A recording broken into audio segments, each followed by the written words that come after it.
Good afternoon. I'm pleased today to be joined by Washington Field Office ATF Special Agent in Charge Charlie Patterson. To my immediate left, Major Ed O'Carroll. Major O'Carroll, as you know, is a Bureau Chief for the Major Crimes Bureau, and Deputy Chief Dean Lay joins us as well. You're going to hear from Special Agent in Charge Charlie Patterson about the ATF's commitment to help out with the case where Nelson Cootie Bird Alexander was murdered just a few days ago. We continue to need help from our community to bring this killer to justice. And the ATF, in true form, and it's always been my experience over many, many years, the ATF is usually first at the table with local law enforcement in cases like this. And you'll hear Special Agent in Charge Patterson describe a $10,000 reward that the ATF is contributing to this very important case, and then we'll receive an update with some additional new-to-you footage, film, and still pictures of not only our shooter, but a couple people who were with our shooter on the morning of this senseless murder. There's a vigil tomorrow night. It's important for our community. It's important for Nelson's family to come together. Again, he's part of a large family, one of 11 children, a multi-generational Fairfax County family. He's loved by so many, and we owe it to his family and to our community to relentlessly pursue justice in Nelson's murder. And I'm happy and so proud that we're standing up today with the ATF to describe hopefully what the next step is as we work toward justice. So from that, I will now turn it over to Special Agent in Charge Charlie Patterson.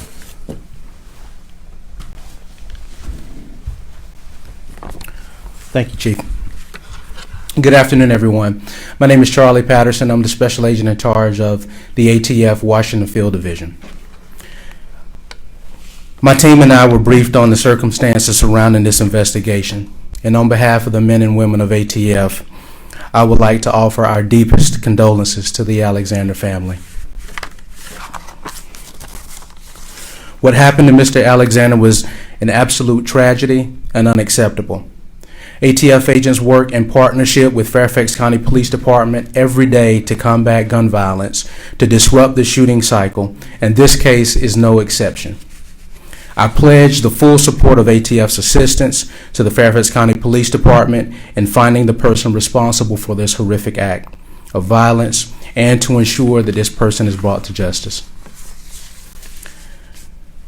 To that end, ATF is offering $10,000 reward for information leading to the arrest of the individual responsible for the shooting death of Mr. Alexander.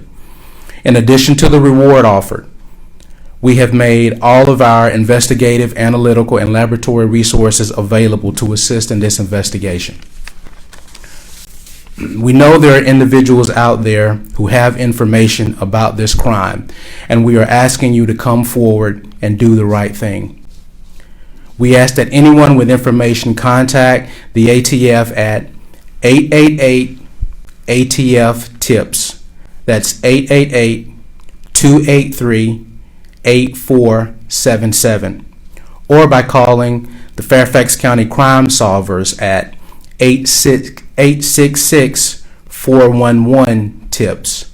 That's 866-411-8477. Individuals who call can remain anonymous.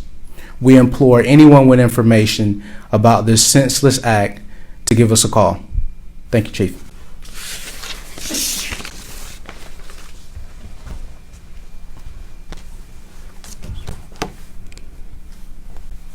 Thank you, Chief Davis, and special thanks to Special Agent in Charge Patterson. We appreciate the support of the ATF and their generous and supportive donation to help close this case. As introduced, I'm Bureau Chief Ed O'Carroll, command the Major Crimes Cyber and Forensics, Fairfax County, Virginia Police Department.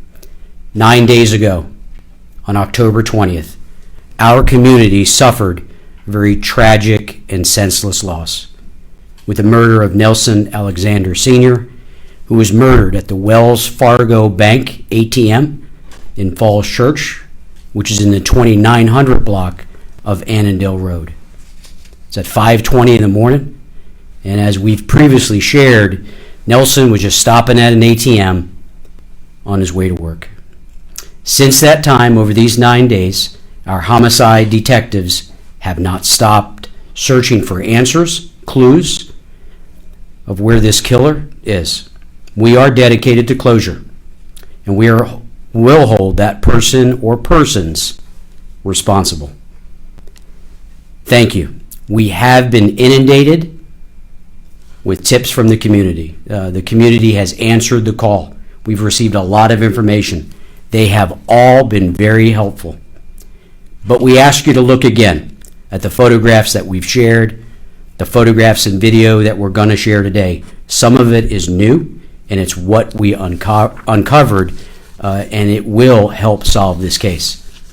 So if you recognize these suspects, we urge you to call law enforcement, the Fairfax County Police Department, or the ATF. And we do, at this time, want to share a video, very critical video, that identifies not only our killer, but the two individuals that our killer was associated with when they entered Fairfax County just several hours before the murder. And I'm going to talk a little bit more. We do think they were involved in criminal activity prior to that very tragic moment at 5:20 a.m. So I think the sergeant is going to play the video for us. Thank you.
All right, so that's we got a room full of people. I know the folks that are following us online can't see the 30, 40 people in the room, complete silence. I know law enforcement, everyone in this room is paying attention to this because it's important. We ask our community to do the same thing. But we also ask our community to, again, look at their home video monitoring system. If you happen to have a monitoring system at your front door, maybe at your house, because this video that we showed you is at 1:20 in the morning. And Nelson's killed at 5:20. These are the points that we know in time. So the question is, what was our killer and the two associates with our killer doing? I firmly believe, my detectives firmly believe, they were in the community doing other crime.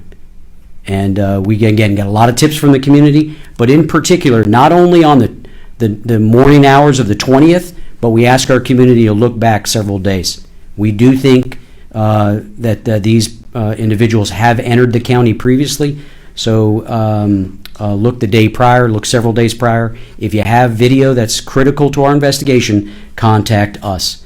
Of note, we showed you a video or the still photo of the 2009 Nissan Murano. That vehicle, we have confirmed, is stolen from the city of Alexandria. We've put that investigative lead to work because it matches the description of what we have seen in the video, and we have shown it to you. That's leaving the scene of the murder. So our detectives had broadcast a lookout to all local law enforcement with an APB all points bulletin, and I'm very pleased to report that a very astute Fairfax County police officer found the vehicle while they were on patrol. Did the right thing, was on patrol in the community looking for additional clues, and came upon that vehicle. Our investigation has determined it was likely abandoned after the murder. We now have it as evidence. Detectives from our Cyber and Forensics Division continue to process that vehicle for critical evidence in the case. Our Cyber and Forensics detectives, the crime scene detectives, do amazing work. It truly is Fairfax County CSI. A lot of our cases are solved through forensic testing and other digital evidence, and our cyber and forensics teams working hard for a resolution in this case. So we continue to follow up on tips from you, our community, but we do ask you to send any additional information, and we purposely pause that video at certain points. You notice that? That's because there's a few key things that we've identified that we ask you, our community, to take an extra look at. You know, what cup was being held? Where's that backpack from? And these offenders, they live in our community.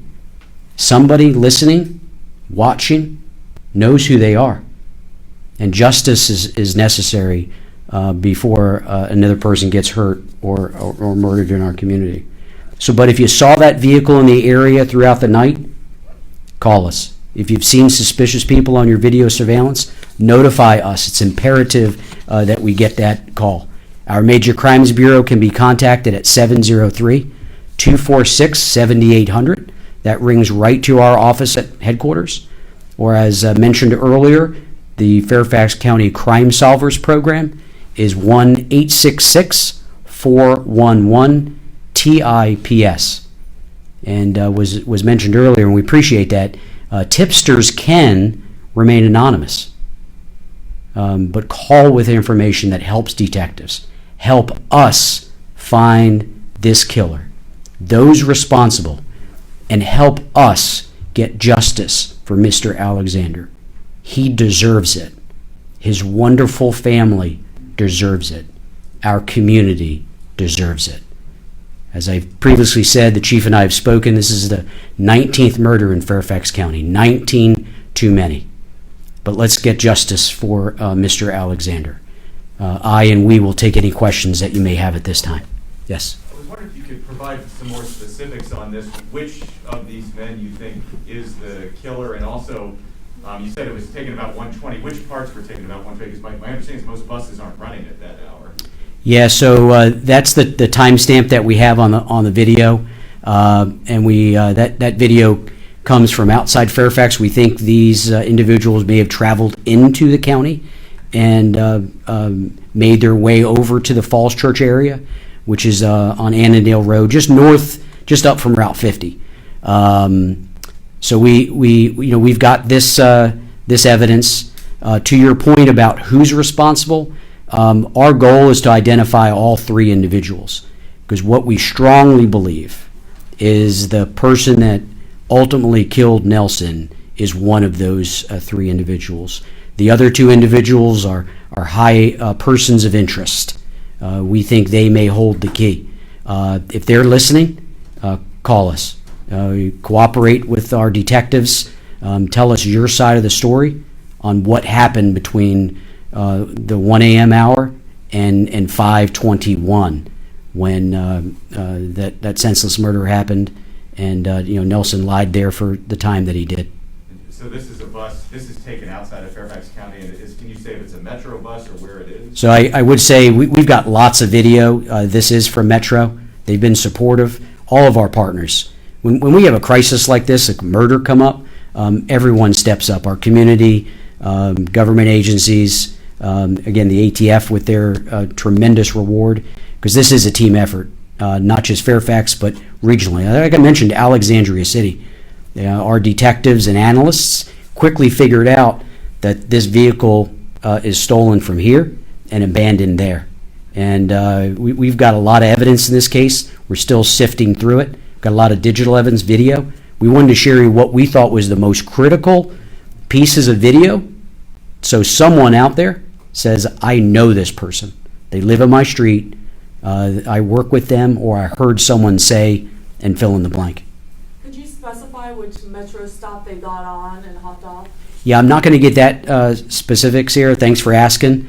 We want people to be open-minded. This might not be the only appearance they made traversing, the NCR. They might have been other places just prior. So we ask everyone to think back to the 20th, to the late hours of the 19th into the 20th. Because, again, we got some fixed points. We know the murder happens at 5:20. We're real curious what happened prior, and definitely how they got out of that area. If this vehicle's abandoned about a half mile from the scene, how did they get back to where they are? Major, what other crimes do you think that they were involved in before the murder? Yes, I'm going to be candid to say likely, possibly, and we're being open-minded. We're not close-sighted on what might or might not be in play. Maybe stealing cars, breaking into cars, looking for crimes of opportunity. I said this at the last press conference. I think Mr. Alexander was probably quite surprised about what happened to him on the 20th. You saw him pull up, left his door open, went to the ATM. He thought it would be a brief transaction. There was probably not many, if anyone, around. And I think our killer stumbled upon that opportunity. Our big question is, why did it turn so deadly? So what I'm trying to understand is the timeline. If you have these three on the bus after 1, before 5, when did they steal the car? And was that after the bus ride? That's a great question. I believe so. Yeah, I believe so. I think we know where that car was in Alexandria City, but throughout that night, we think, and there might be more players involved as well, but we do think that vehicle, and I'm not saying that these offenders stayed in Fairfax County between 1 and 5. We do think, and we've seen this in other crime categories, is some of the criminals will traverse the National Capital Region or move between Arlington, Alexandria, and Fairfax. But we do have reason to believe that stolen vehicle in Alexandria City made it to the ATM area at that 5:20 hour. Who brought it? And I think we can maybe surmise it might not be one of these three, but it was there. And that astute officer found it, and we're sifting through the evidence. So I think these are pins on a map that we're all trying to connect. So you raise an interesting question, that there might be a fourth person you're looking for? We have not ruled out the number of people that might be directly or indirectly involved in this event. All right, one other question. I know ATF tries to get DNA off of shell casings. I don't know how many shots were fired that morning. I don't know if you have shell casings, but I take it you're using that? that We- they have? Yeah, so we always use all available resources internally within our crime scene and cyber and forensics team, the state laboratory for analysis, and our federal partners, NIBIN and other platforms that can connect shootings. What we see here lately in the National Capital Region is there's a lot of video surveillance, and we're not the only agencies that's sharing video surveillance when cases unfold. We wanted to give you our best video that we have now. I hope we get more, and that's why we're here. I think there's more out there of these three, Paul, maybe more, that are out doing certain things. The video that we have displayed to you about what happens at the ATM, we see that single killer, right? Two more? We don't see the others. Just to switch topics, I have a question for Chief Kevin Davis. We've got incredible information, wondering if you can share anything about a possible threat to shopping centers in the area and malls. And I'm going to transition and answer your question, but any final questions on this particular case, How Sierra? old do you believe the alleged suspects are? They're young men. There's probably little doubt about that, but I don't want to get more specific than to otherwise describe them as young men. Major O'Carroll mentioned obviously the assistance of ATF, which we're always very grateful for, the Alexandria Police Department, but the Metropolitan Police Department of Washington, D.C. has been very helpful as well, and the Metropolitan Transit Authority Police Department has also been very helpful. Real quick, can you talk about any evidence, disclose any evidence from the car itself that was abandoned? No, not at this time. We're still going through that and collecting it. We made a plea, rather, both Major O'Carroll and I did, for the shooter to turn himself in a few days ago, I think on Saturday. I'll renew that plea, but we'll also add to it these other two young men who are on this video footage. We want them to identify themselves and come forward and tell their story. If you know those three young men, you know them whether or not they have a mask on or not. If you know those three, you know those three. The young man without a mask, someone out there is going to see this afternoon, this evening, tonight, and they're going to know who that young man is. If you want to be anonymous, be anonymous. But for God's sake, pick the phone up and call us. That's what we need. Do the right thing. So if there's no more questions on this, I'll thank again Special Agent in Charge Patterson and the ATF and Major O'Carroll, and then we'll transition to your question. Thank you, Chief. Appreciate it.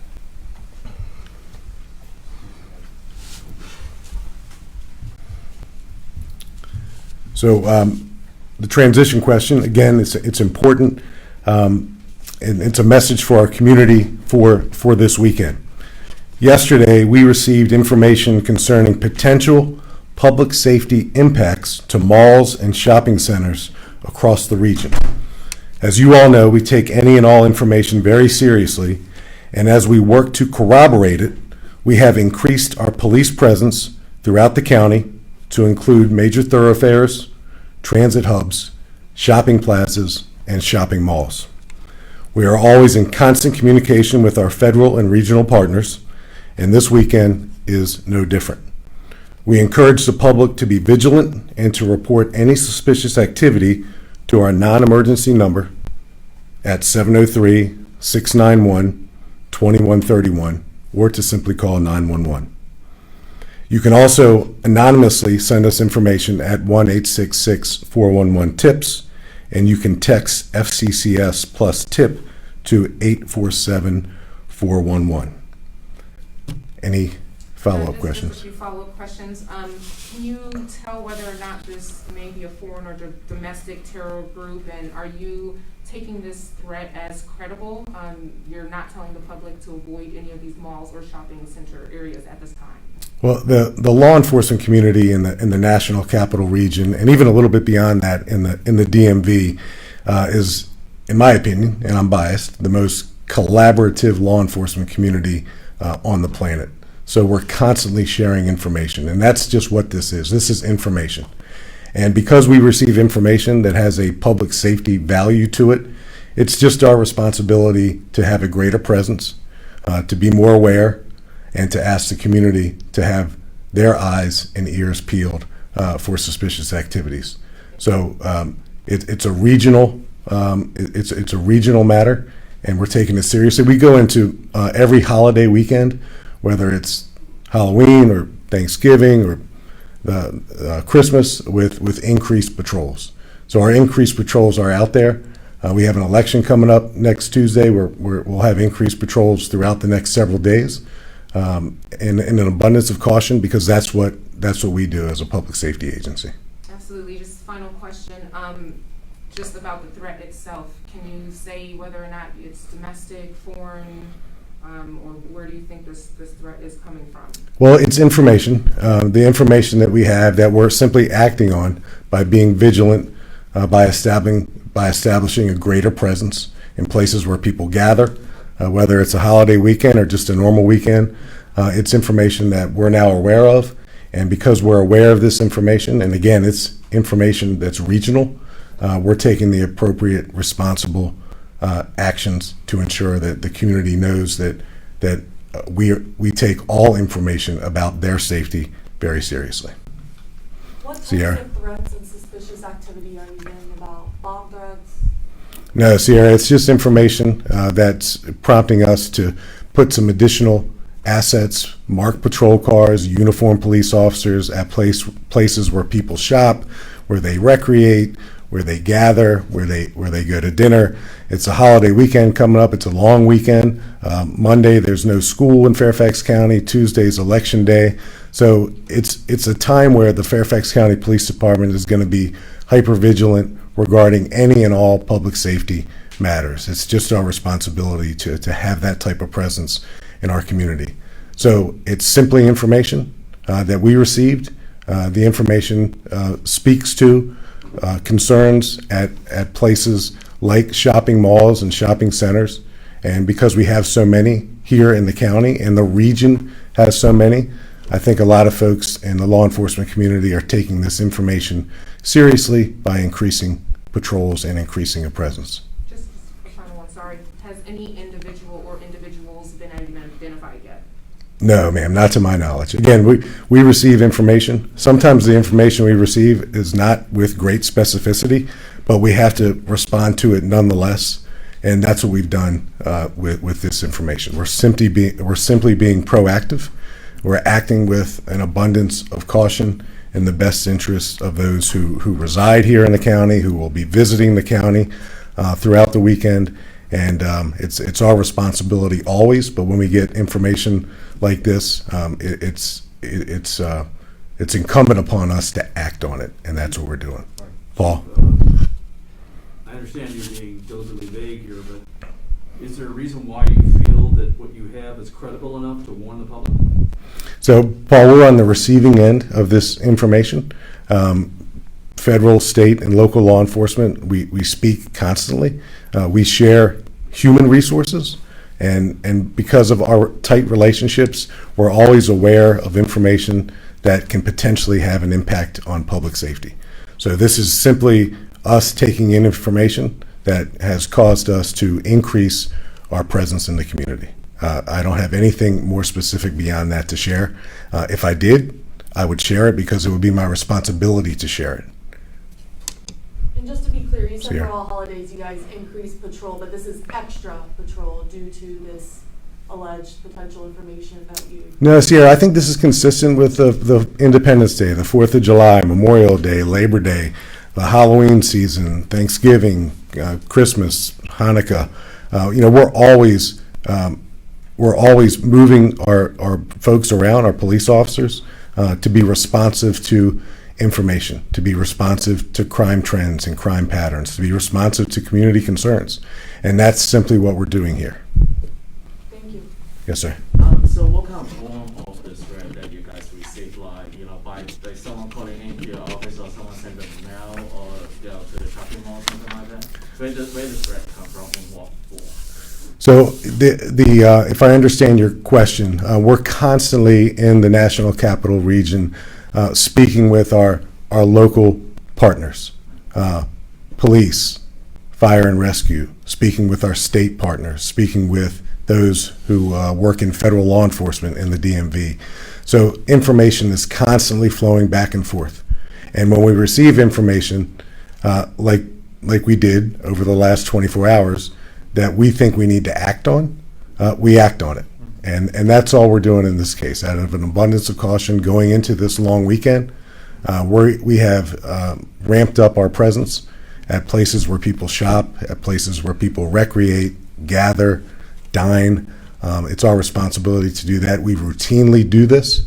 This is nothing necessarily out of the ordinary for us to ramp up a police presence during a holiday weekend, and that's simply what we're doing in this case. I just want to clarify a little bit. Is that like a threat from the internet or the phone or someone in the mail?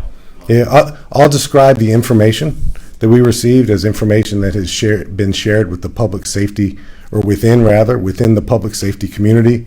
And those of us in public safety simply have a responsibility to react to it. And that's what we're doing. It's our responsibility to the community to do so, and that's what we're doing over the next few days. Thanks, Chief. Thank you.